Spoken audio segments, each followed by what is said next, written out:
Good afternoon and welcome to Writing for Film and Other Visual Formats.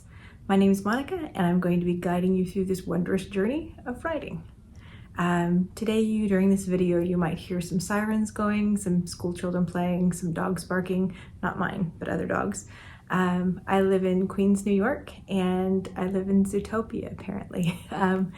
So if you hear any strange noises, that's what's going on. So I worked in Hollywood for over 20 years, and I want to be able to give you some context for writing, for the business, and for any other things you might have questions about regarding writing for film and other visual formats. I'm putting that in because there are a lot of other new visual presentations, things that people are writing for that aren't films. So we're going to talk about that later on, not in this video, but later on in different other videos. So what I want to talk to you about today is the idea of idea generation. You want to be able to say to yourself, I am an idea generator. That way, if you write something and you're done with it, you're not stuck saying, oh, I can't think of anything else. Or if you write a script and another movie suddenly comes out that's quite a bit like it, they didn't copy you, everybody just shares the brain. So this is the idea, I am an idea generator, should be one of your mantras that you put into your meditation or however you want to do this. So let me tell you why it's important to be an idea generator. This business is difficult, sometimes saddening, sometimes frustrating, but you always want to be able to do what you are put on this earth to do, which apparently is right. I want to give you an example. My second job when I worked in Hollywood was at breakdown services. I'll tell you what a breakdown is later if you like. But I worked in breakdown services, and my friend Dave had gotten me the job, and he was a writer as well. So I was very excited coming into this. Dave was next to me. On my other side was another writer, other writers in the office, actors, very exciting. Got new scripts through where we could read them if we were wanting to check those out. Seemed perfect. The only problem was Dave was having a problem. He had a script that he had devised that was an animated script. He had a friend who was doing the artwork for him, and the only problem was he was stuck. And he didn't really want to share with anyone because he was worried that somebody would steal his idea. And he couldn't get himself unstuck for 4 years.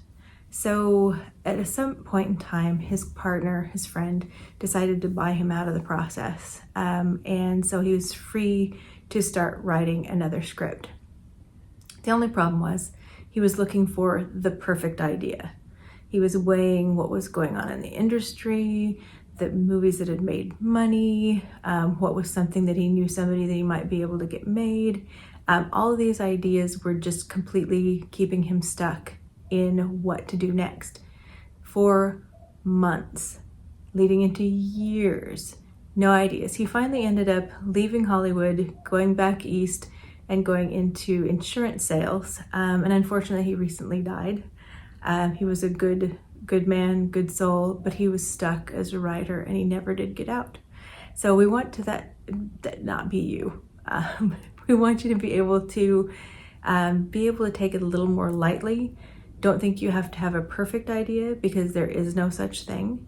What you need to do is get over the sophomore curse. Albums that come out, there can be number one on the chart, and then suddenly the sophomore album that comes after that, people are stuck, can't do it, and it fails, and their career goes totally off the rails because they let it go off the rails. So you might have to write a second script that's no good, that you're just getting out, and then maybe a third, and then maybe a fourth. You're going to be a writer and you're going to be an idea generator for the rest of your life. So here we are, we're idea generating. So what I want to do is to give you some ideas of what you might do to help you pick a script to write. And then you're going to go and you're going to write it. That's how it goes. No matter how bad or, hard that it is, this is going to be your first script. And it might be brilliant and it might not be. And the problem with looking at people who have had films made they're suddenly breakout writers, sudden overnight successes, but it took them 10 years and I don't know how many script revisions in order to get that first success. So just remember, you're going to be writing for the rest of your life. No pressure. We're just going to do it and have fun.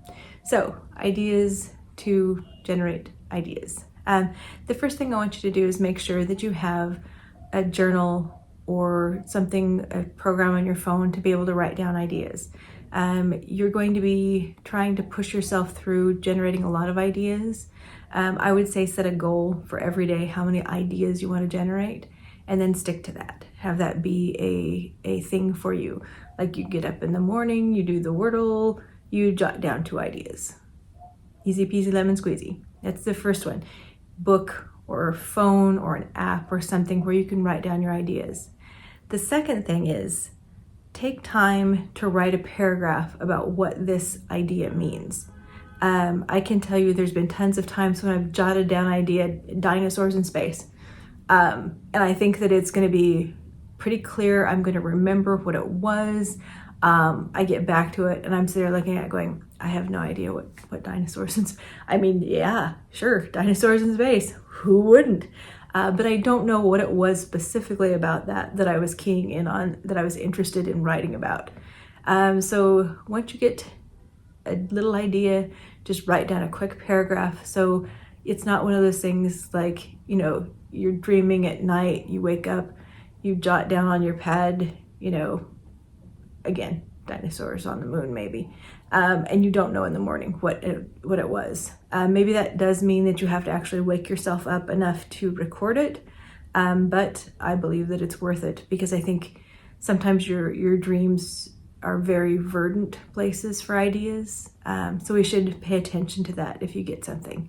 The next possible is to check the news for ideas, things that are going on, things that may be not big news, but like a small segment of a newscast that catches your eye or that makes you think, I wonder more about that.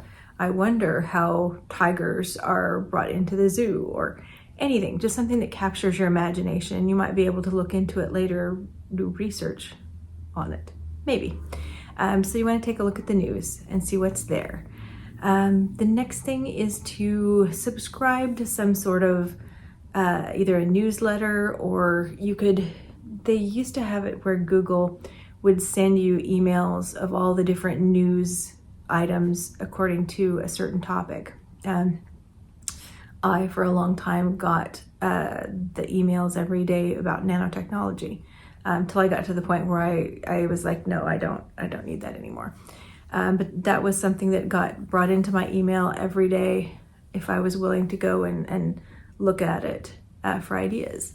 So that was a good thing, is to sign up for that newsletter. If you sign up for a Substack, you have a certain brand creator of videos that you can watch, but something that has more informational ideas to it, something that can spark an interest in it, that might be a script somewhere for you. Next, we have the idea, if you have a writer's group, you can have everyone get together and do this as a partner kind of topic. So one person one week will think of a topic, the next week someone else will, the next week, just go around the room in a way and have people do idea generation. Even if you're going to be reading people's scripts and that's not going to be the focus of it, just maybe before every meeting of your screenwriting group or your writing group, do a quick idea generation and then just have that be a way to icebreaker, make people a little more comfortable before you start in looking at people's actual writing. Next, eavesdrop. I have gotten some great ideas from people watching and people listening in coffee shops and at like the beginning before a play starts, anywhere you can hear people talking about things. And you'd be surprised at the level of unguardedness people have when they're having a conversation. Even though they know they're in a busy room with other people, they still have these wild conversations that you can be eavesdropping about. My favorite, and someday I think this is going to go in a script, but I was walking along in Burbank one day and 2 women were walking towards me, the opposite direction. And one of the women said to the other, well, you know, Pinkie Pie saved my marriage. And then they walked by. And I have no idea why, you know, the My Little Pony universe would be useful in saving her marriage. But that's what she said. And so that's been in my mind, is like, oh, that's a tidbit, that's a line, that's a something. That's going to go somewhere. And it may be that some of the ideas that you come up with are not going to be scripts, but they are going to be something that is a dialogue piece or goes to a certain person's character. But anyway, that little moment's forever in my mind. Pinkie Pie saved my marriage. So who knows? The last thing that I would recommend is to make sure when you write your prompts, take a moment to go through, and you could, besides a little explanation of what they're about, so you don't forget, you might put kind of what category they're in. So if there's a certain type of genre that you keep getting, say you keep getting, you know, dinosaurs in space, dinosaurs invade in New York, dinosaurs, you know, take over the world and humans are their slaves, whatever. That if you see that these certain genres or ideas keep popping up for you, you'll know that that's something you maybe want to take more time and explore. What is it about it that keeps coming up? What keeps knocking on your door, the door of your brain, and saying, hey, I want attention. So there's all sorts of other things you can do if you can find true stories. There's issues with that about getting life rights. If you're wanting to make a film about real people that live that aren't in the public consciousness. But there could be all sorts of different things that you want to do. If you find that you keep thinking of ideas for animated, you might want to look at that as far as work goes, or if you wanted to go get a job where you could be in that environment and learn more about it. This is all just a starting off point, but we want to be in our heads always thinking, I am an idea generator.